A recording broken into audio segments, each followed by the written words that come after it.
প্রবাসীদেরকে নিয়ে যা তুমি ভাইরাল হয়েছে সেই সম্পর্কে কিছু একটা বলছে। একটা কথা কি বিশেষ কইরা তোরা আমি কই, তোর একজন সরকারি কর্মকর্তা যখন এক জায়গার মধ্যে একটা জমি কিনতে যা, ঠিক আছে, আর একজন প্রবাসী যখন এক জায়গার মধ্যে আর একটুরা জমি কিনতে যা, তখন এলাকার কিছু গণ্যমান্য ব্যক্তি আছে, এরা গিয়ে কি করে জানাস নি? ঠিক এটা তো আইনজীবীর বাড়ি, এটার মধ্যে ঝামেলা করিস না, এটা একটা আইনজীবীর লোকের বাড়ি। আর এটা যখন শুনে যে এটা প্রবাসীর বাড়ি, তাহলে গিয়ে কি করে জানাস? ও 2 লাখ টাকা লাগবো, বললে বাড়ি করতে পারবা, আনাইলে নাই। আবার ওই হেটা যখন গিয়ে যা আনতো গিয়া দেয়, হেটা যখন একটা আইনজীবী প্রশাসনের লোকের বাড়ি, হেটার পাশে আর মনে কর যাইবার সাহস পায় না পায়, কি করে একজন প্রবাসীরে গিয়া জুলুম করে। তো প্রবাসীর টাকাটা কি হালাল নাকি বেহালাল এটা কি হ্যাঁ জানে? হ্যাঁ মনে করতে তো এই বেড়ায় সরকারি চাকরি করে দেখা, এই বেড়ার ক্ষমতা বেশি, মানে সরকারি চাকরি যে করে সরকারি বানাইছে কেডা? বানাইছে কেডা? এই জব দে আমারে। আর এক কথা হইলো এটা যে বানাইছে এই প্রবাসীর টাকা দিয়ে, ওই তো মনে কর ওয়াল বাংলাদেশ সেনাবাহিনী কস, বিটিআর কস, লিপ পুলিশ, বড় বড় নেতা কর্মকর্তা বেতন কাটে দাও হেরার টাকা।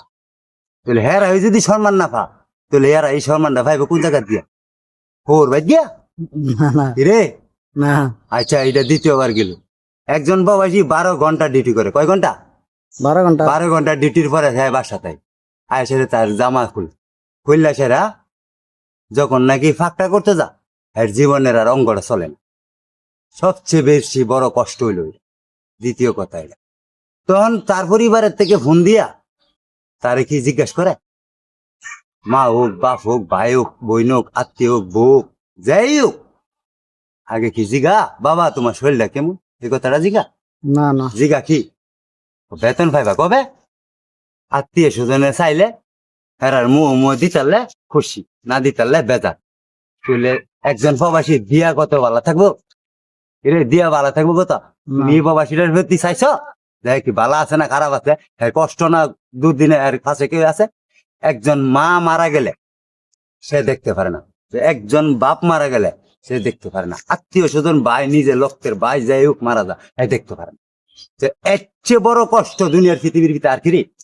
যে বাপ মায় জন্ম দিয়েছে দুনিয়ার মধ্যে আনছে, এই বাপ মারে মন তো এই প্রবাসের মাটিতে ফাড়া দিলে দেখতে পারে না, আয়া মারা গেলে 3 দিন বা হয়ে গেলে কি করে জানাস নি? আত্মীয় স্বজনে ফোন দা, বাবা এন আয়া আর কি করবা, ওই তোমার বাপ তো মারে গেছে কারণ আর কি করবা, এতে বলা আয়া ধরান নাই আর কয়টা দিন থাকাই। আরে তুই এর মনের কষ্টটা বুঝছ?